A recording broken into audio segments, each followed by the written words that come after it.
Salut à tous, c'est Pierre pour le monde de l'Umpy, j'espère que vous allez bien. Aujourd'hui, on va parler matériel. Alors si vous voulez voir plus de vidéos de ce type sur la chaîne, n'hésitez pas à me le dire en commentaire. Et au passage, pour ne rien manquer, abonnez-vous à ma page Facebook et à mon compte Insta, le monde de l'Umpy. Vous verrez des trucs que vous ne voyez pas forcément sur la chaîne. On va commencer tout de suite de pourquoi je vous ai fait cette vidéo. Moi, j'estime que c'est pas mal de voir dans les boîtes de prod ou même des particuliers qui veulent faire ça pour s'amuser, se faire plaisir, comment on constitue un parc de matos.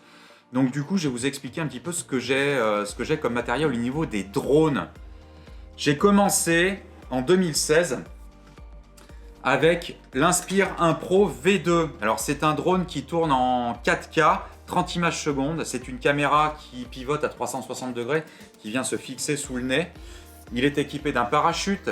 Alors le parachute qui se déclenche avec une télécommande déportée. Je ne suis pas très fan de la chose.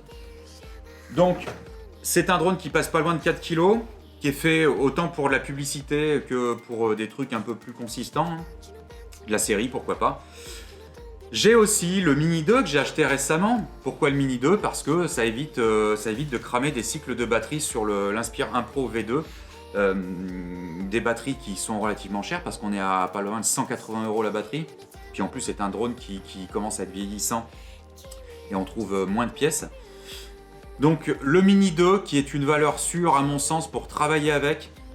Autant en immobilier qu'en plein de choses. Je suis sûr qu'on peut faire de la petite vidéo commerciale pour des budgets restreints de clients. Donc ça c'est un drone à avoir dans sa flotte, c'est un drone qui peut dépanner. Alors en plus 4K 30 images secondes, je pense que ça peut matcher avec l'Inspire qui est derrière. Ça, il faudra que je fasse un test si je ne le revends pas d'ici là, parce que je vais vous expliquer pourquoi. J'ai aussi des drones racer. Alors j'ai acheté un Niflight Titan DC5 avec un système DJI. On l'a équipé récemment, un ami me l'a équipé, merci Jean-Phi, du GPS. Il l'a équipé du V-Fly, c'est un buzzer que si vous perdez votre drone, ce dernier vous pouvez l'activer via la radiocommande pour qu'il bip tant que vous ne l'avez pas retrouvé. Ça a un signal relativement fort, plus de 100 décibels, donc ça permet de retrouver votre drone à l'oreille. Donc Titan DC5 de chez eFlight, qui est plutôt dédié à faire des longues lignes, à enrouler, à faire on peut faire éventuellement de la voltige avec aussi. Ensuite, j'ai le Cinewoop de chez eFly, le Bumblebee, pareil, on a équipé récemment d'un GPS. Alors le GPS, le Cinewoop, il est fait pour voler en intérieur. Le GPS, c'est pas pour l'intérieur. C'était surtout pour au cas où, si je remplaçais le DC5 en extérieur par le Cinewoop, voilà, ça permet aussi de le récupérer si besoin. Donc les deux drones sont équipés d'un système Crossfire. Avant d'installer le Crossfire, je volais avec la radio DJI. Qui pour l'instant, pour le moment, n'est plus d'actualité sur ce pack vu que je suis passé en Crossfire. Donc je vais la revendre. J'ai le masque DJI FPV. J'ai acheté récemment la radio Taranis Q7 avec le Crossfire qui est installé derrière, dessus, voilà, ici. Pourquoi cette radio? Parce que c'est une radio sur laquelle on peut rentrer plusieurs modèles. On a le GPS qui s'affiche, contrairement à la radio DJI qui n'a pas d'écran. Donc voilà, la radio Taranis Q7 qui est paramétrable de A à Z, autant pour de l'hélico que du racer, que de l'avion RC. Voilà, donc ça c'est une radio valeur sûre.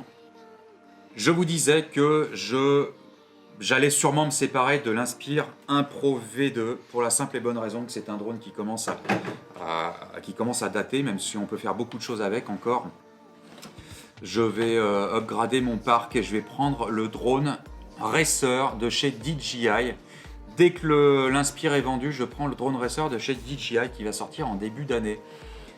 Pourquoi ce choix? Parce que je pense, ça reste à prouver, mais je pense qu'on va se retrouver en gros avec un Mavic ou un Mavic Pro avec des capacités de racer. Donc ce sera parfait, je vais conserver mes racers avec la GoPro 8 et la GoPro 9 que je vais leur mettre dessus. Et voilà comment je constitue un petit peu ma flotte de drones. Viendra plus tard certainement un gros porteur. Ça va être en fonction de comment je vais développer quel axe je vais prendre pour le développement de ma société. Le gros porteur qui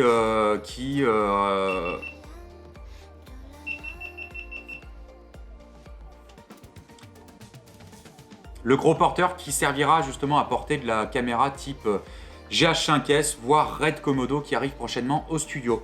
Donc voilà, je voulais vous faire un petit topo de tout ce que j'utilise comme matos volant. J'espère que la vidéo vous aura plu. Vous voyez un petit peu comment j'essaye de couvrir un petit peu de tout. Voilà, vous aurez vu tout le long de la vidéo des prises de vue de ce que j'utilise comme matos. N'hésitez pas à liker, à commenter. Si vous avez des questions sur le matos que j'utilise, n'hésitez pas à les poser parce qu'on est là pour échanger. Je suis pas le messie aussi, donc si vous avez des conseils à m'apporter sur la flotte ou vraiment des interrogations parce que vous pilotez du matos différent, voilà, je suis ouvert, n'hésitez pas. N'hésitez pas à vous abonner à ma chaîne et à mettre la petite cloche, à liker si ça vous a plu et je vous dis à très bientôt pour la prochaine vidéo. Tchuss!